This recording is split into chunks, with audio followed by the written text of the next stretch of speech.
मुझे पूर्ण विश्वास है कि ये वही वीर बालक है, किंतु ये चुप चुप किस प्रथा में भाग क्यों ले रहे हैं? उन बालकों को खोजना चाहते हैं तो प्रतिस्पर्धा आगे बढ़ाइए महाराज।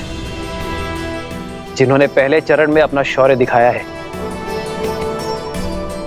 वो दूसरे चरण में भी अपनी उपस्थिति अवश्य दिखाएंगे। आनंद,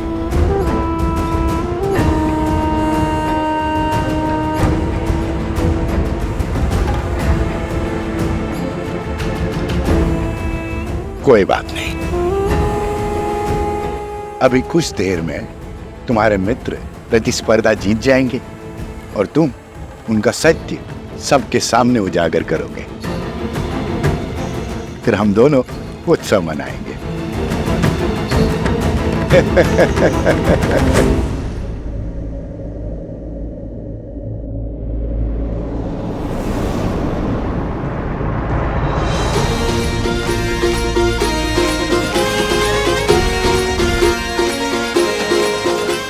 जाओ वहां, खोजो उन्हें।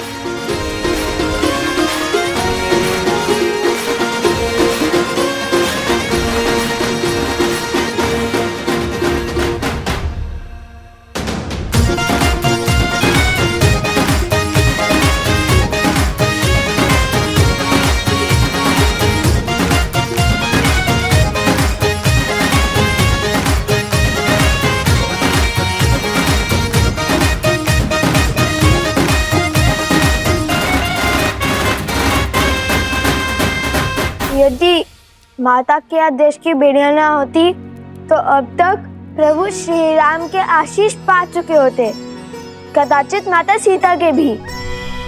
माता ने प्रतियोगिता पूर्ण होने से पहले महाराज जनक के समक्ष न आने का आदेश इसलिए दिया था ताकि महाराज जनक को कोई पक्षपाती न समझे,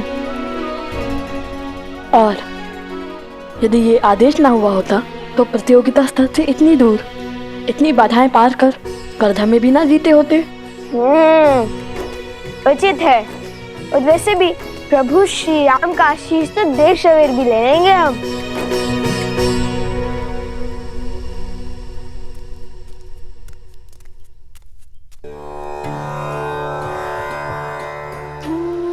कितने सुंदर और अनोखे पुष्प हैं वन देवी, कहाँ से मिले?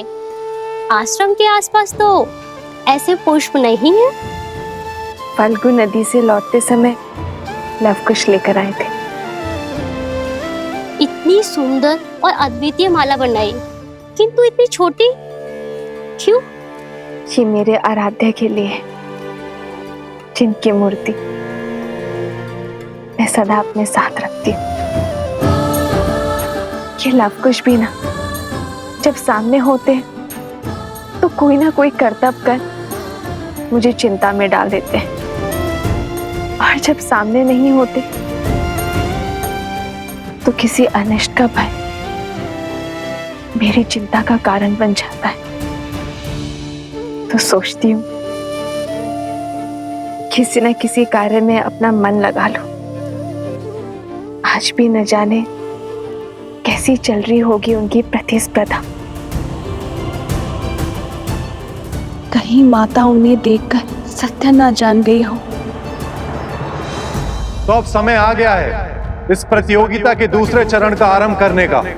देखते हैं इस चरण में कौन जीतता है, वो जो हमारे समक्ष हैं या वो जो गुप्त हैं, जिनके केवल बाण ही हमारे समक्ष हैं। श्री राम, लवकुश की प्रतिभा को देखते हुए ऐसा प्रतीत हो रहा है कि इस प्रतियोगिता के स्तर को बढ़ाना होगा। आपके क्या विचार हैं?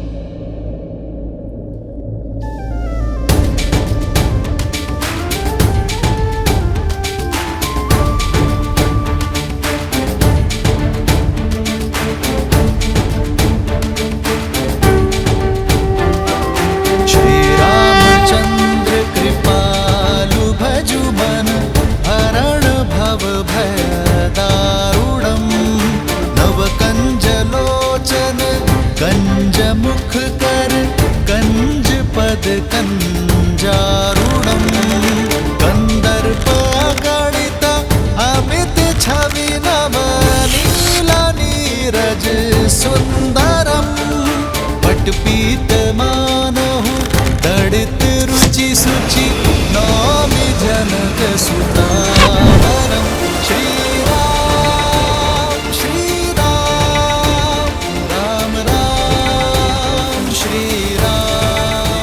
भूमि से जल और मन का पाप जब बाहर निकलता है तो उसके स्रोत को रोकना असंभव हो जाता है।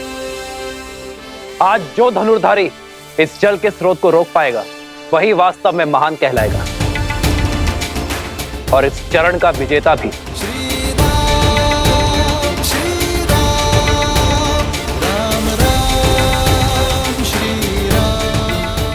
भूमि से निकले जल को रोकना कठिन होगा। अत्यंत कठिन कार्य है श्री राम।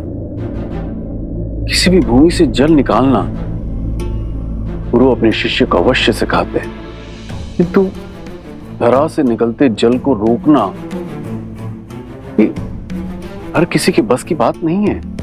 वीरों को परख रहे हैं महाराज। परीक्षा इतनी सरल कैसे हो सकती है? देखते हैं उन ऋषि कुमारों ने विद्या सीखी है या नहीं।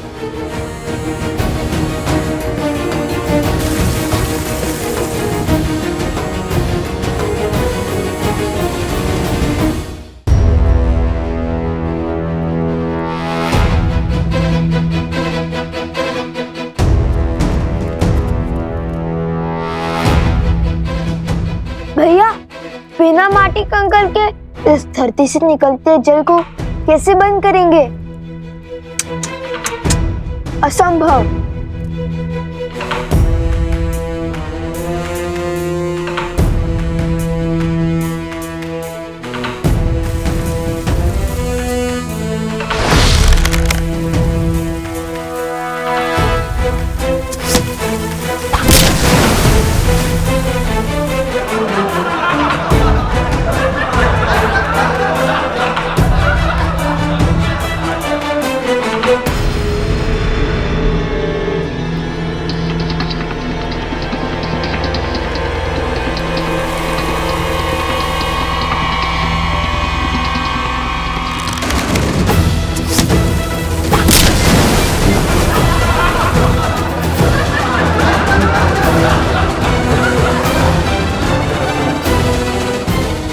स्मरण है भगवान वाल्मीकि ने हमें क्या कहा था?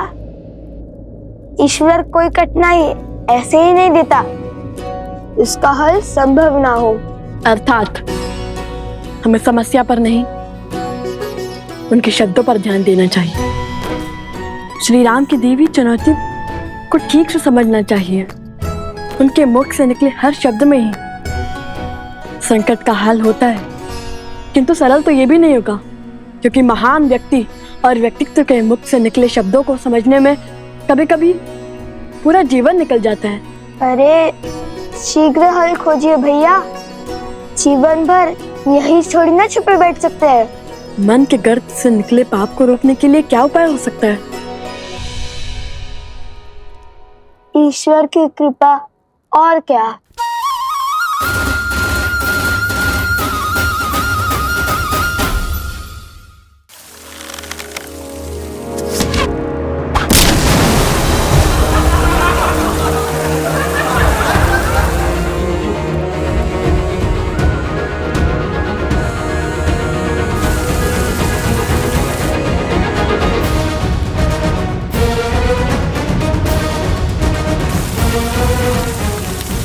लो, मिल गया उपाय।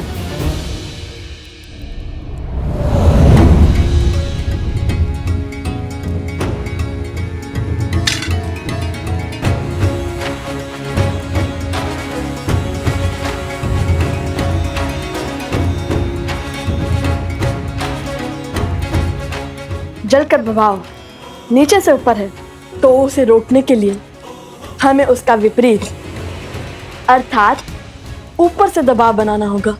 और श्री राम नाम के अतिरिक्त कौन है जो पाप के ज्वार और बहती जलधारा को रोक सके? अब इस जलधारा के मुख पर हमारे ईश्वर श्री राम नाम की मोहर लगेगी।